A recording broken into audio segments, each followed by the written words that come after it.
All right, let's pick back up here. So now I'm going to review scientific notation with you because that is how we're going to work our way into talking about scientific units.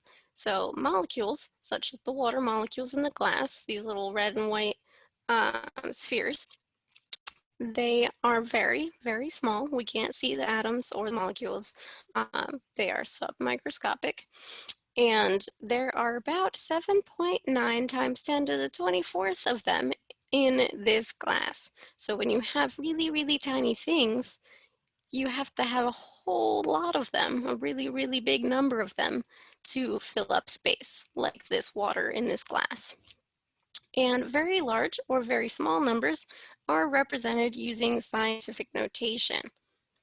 So when we want to write a number in scientific notation, we move our decimal point over so that we can write it as a number between 1 and 10, like 4.57, with an exponent, a 10 to the something. So this example, our 457,000, we move the decimal place. I call it like drawing these little baskets. So there are 1, 2, 3, 4, 5 baskets. So our decimal place is now between the 4 and the 5. And we had 5 baskets. So our exponent is a 5. Large numbers like this have positive exponents. Really, really tiny numbers have negative exponents. So this is just a refresher on how to write something in scientific notation. So you guys can pause this and take a look and make sure you understand it. I'm not going to spend too much time on it, and this is a review. All right, I also want to take a second to talk about entering scientific notation on your calculator. So some calculators look different. So there could be 3 different probable ways of expressing something in scientific notation. It could be this EE button, this EXP button, or a times 10 to the Y button. So either one of those buttons will help you to write your number in scientific notation. So if we want to write 1.24 times 10 to the negative 26, you will type in 1.24 and then press the EE or EXP or whatever button, and then type in 26 and add a negative sign. Do not use the subtraction key for the negative sign. Use the plus minus sign for the negative sign. So make sure you know how to do this. Get familiar with your calculator. Your calculator is going to be your best friend. All right. And then if you guys want to practice, I have this table for you. So you can take the time to pause our video here and fill out this table if you'd like to get some practice in writing standard numbers in scientific notation or scientific notation numbers in standard notation. So feel free to practice using these tables. All right. So, like I said, we work with very large numbers of atoms because the atoms are very, very small.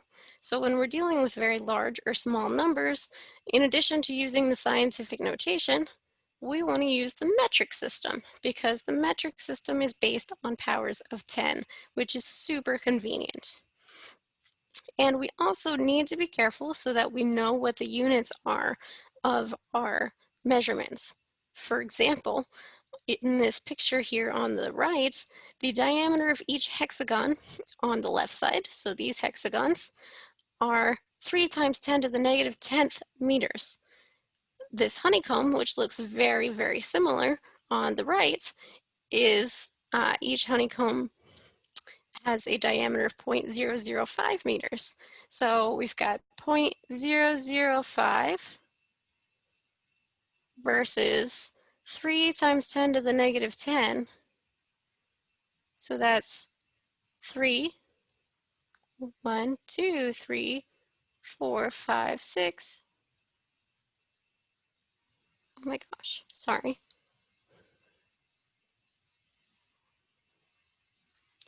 1, 2, 3.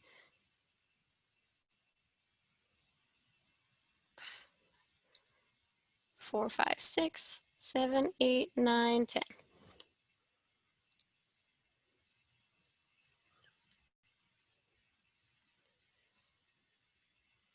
So we've got 0.005 meters compared to 0.000000003 meters. Big, big difference. So when we use the metric system, we'll use different prefixes on our units to denote the size based on powers of 10. So I'll get there in a second. Additionally, each type of measurement has a base unit. So the metric system is based on multiples of 10, which are created by adding a prefix to the base unit.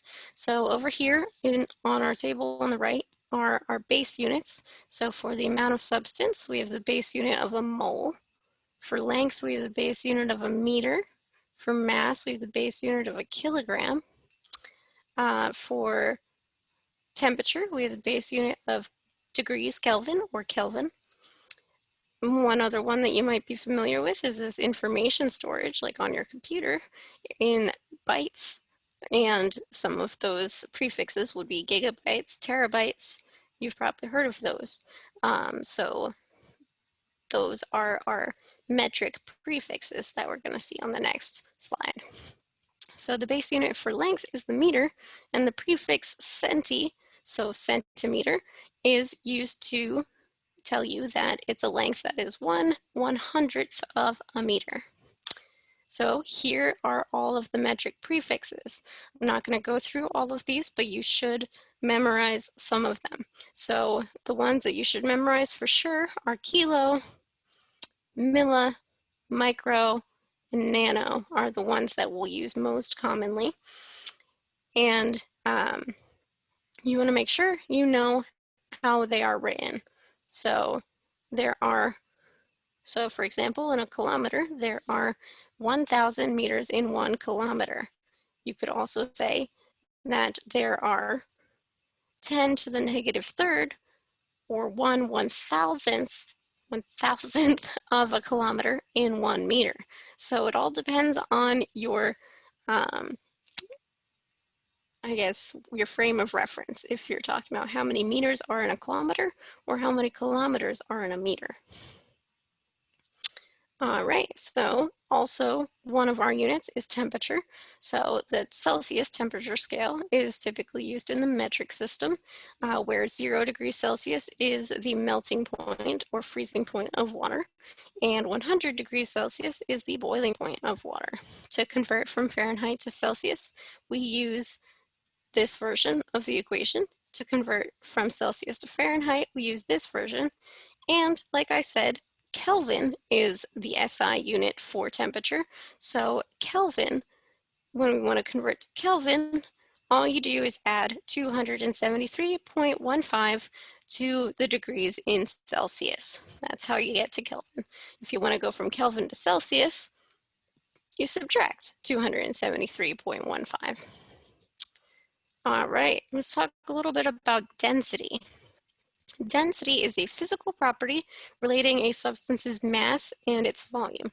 So how heavy something is compared to how much space it takes up. So density is equal to mass over volume. For example, water has a density of 1 gram per milliliter. So density has units of grams per milliliter, where mass is in grams and volume is in milliliters. Volume could also be in liters or in centimeters cubed, which is also a unit of volume. And centimeters cubed is actually equal to 1 milliliter, so you know. That means that 1 gram of water takes up 1 milliliter of space, or 1 centimeter cubed of space. And 1 milliliter of water weighs 1 gram. So 1 to 1 there. So you can see kind of the order of magnitude of densities for different liquids, solids, and gases over here. Liquids and solids have much higher densities. Then gases. Gases have really, really tiny densities because they are very light, they have very low mass, and they spread out to take up a large volume. So they have really low density. All right, let's also talk about significant figures. So when you're taking measurements, you will have some sort of uncertainty in your numbers. Like if you're measuring the mass of something on a balance, there is uncertainty in that balance. It's not perfect. If you're measuring volume in a graduated cylinder, you could think that it says 3.45 milliliters, but your friend who comes over and looks says, I think it might be 3.47. So that last digit is your uncertainty. And the way that we talk about uncertainty in numbers is by using significant figures. So these are the basic rules for significant figures. So all non-zero digits and zeros between non-zero digits are significant. Any numbers containing a decimal point, the zeros at the end of the number are significant, and zeros at the beginning of the number are not. And finally, with numbers with no decimal point, all zeros at the end are not significant unless there's like a period. So when there's no decimal point, the numbers at the end, the zeros at the end are not significant. And I elaborated those last two rules on here. Those are for adding and subtracting and multiplying and dividing with numbers with uncertainty. So if we have 1.45 plus 2.7, then when we add them together, we're going to get 5, 11, 4. We're going to get 4.15. But this 5 here is uncertain because there was no digit there for our second number. We made up this 0 so that we could add them together. So our number should actually be rounded to 4.2 to have the right number of significant figures. When multiplying and dividing, we don't worry about the decimal places. We only worry about significant figures.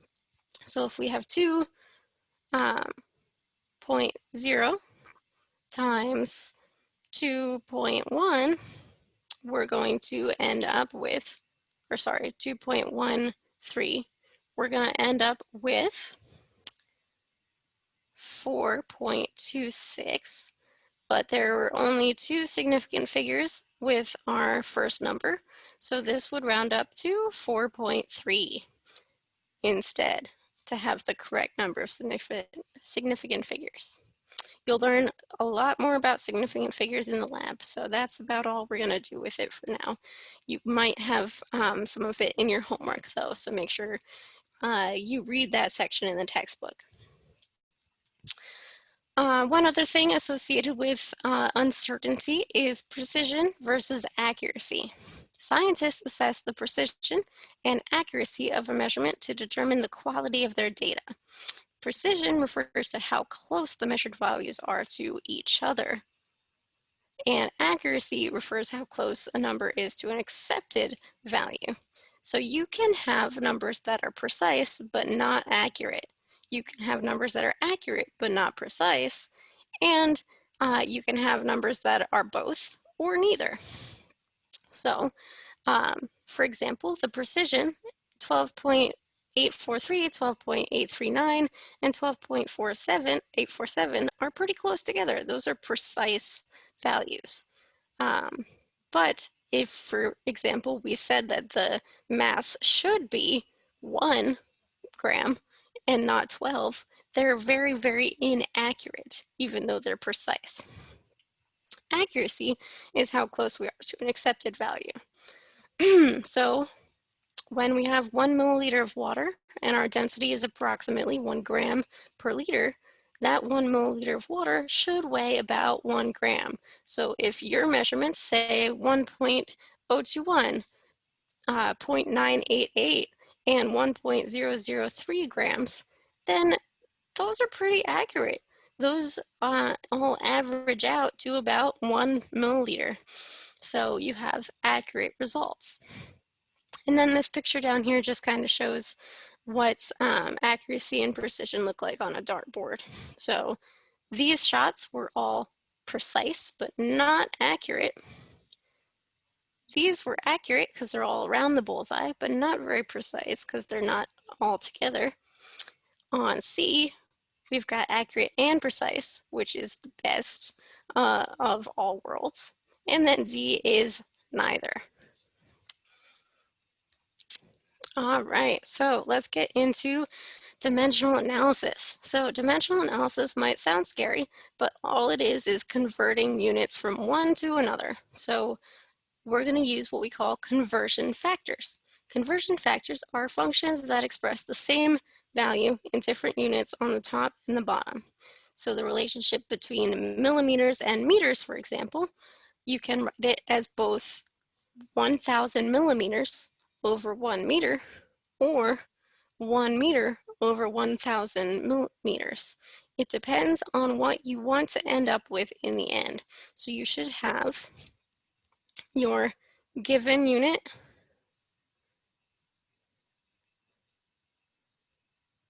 and the fraction, the conversion factor you divide by, should be the given unit on the bottom and the desired unit on top.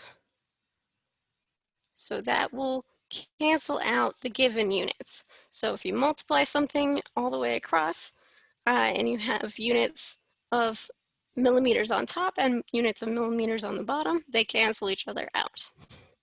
For example, if we had 1 millimeter times, so we want to convert 1 millimeter to 1 meter. Then when we multiply across, we're going to end up with 1 millimeter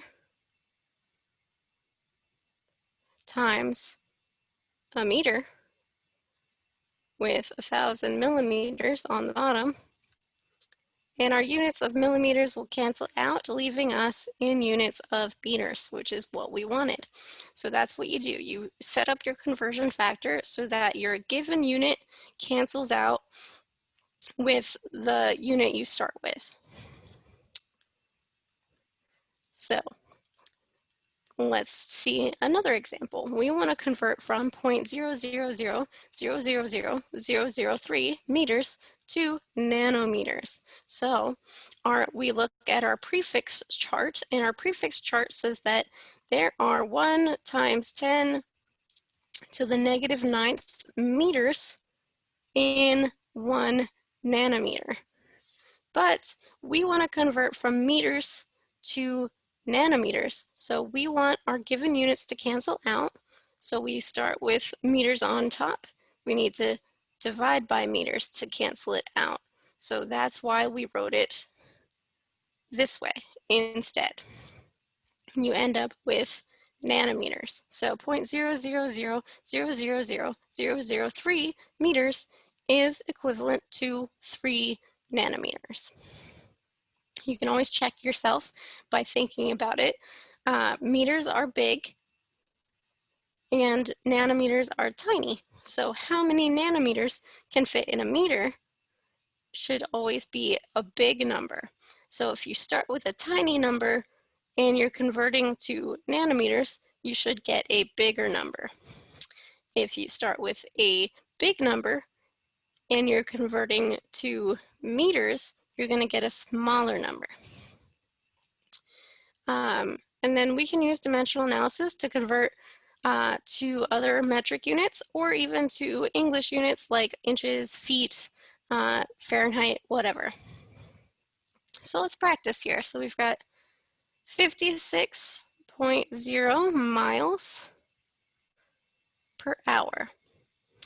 So this is a fun unit because it's got miles on top and hours on the bottom. So we're going to need to cancel out tops and bottoms here. And we want to convert to meters per second. So I'm going to start with the meters part. So there are 1,600 meters,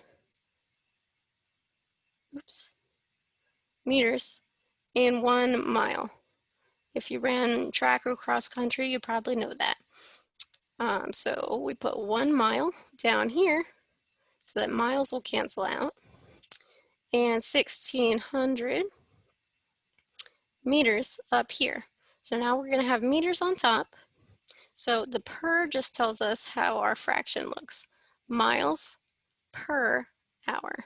So our answer is going to be in meters per second. So we've got our meters already. Now we have to go to seconds. So there are 3,600 seconds in 1 hour, 60 seconds in a minute, and then 60 minutes in an hour. You multiply them together and you get 3,600 seconds in 1 hour. So we want hours to cancel out, but hours is on the bottom now. So we want to make sure hours is on the top so it will cancel.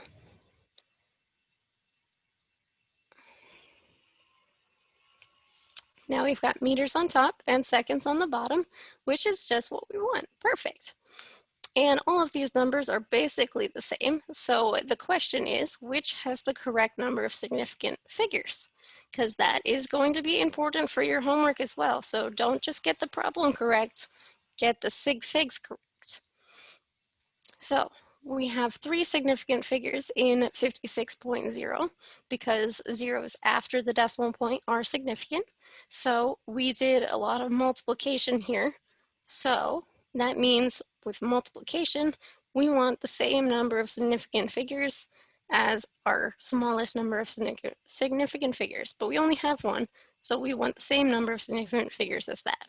So we want 24.9 meters per second.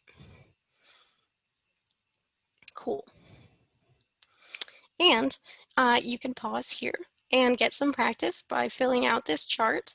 So meters, nanometers, centimeters, and then inches. So you'll get conversions between the metric system using your prefixes, using your powers of 10, and then also conversion from centimeters to inches, so metric system to English units. And that conversion is 2.54 centimeters is equal to 1 inch.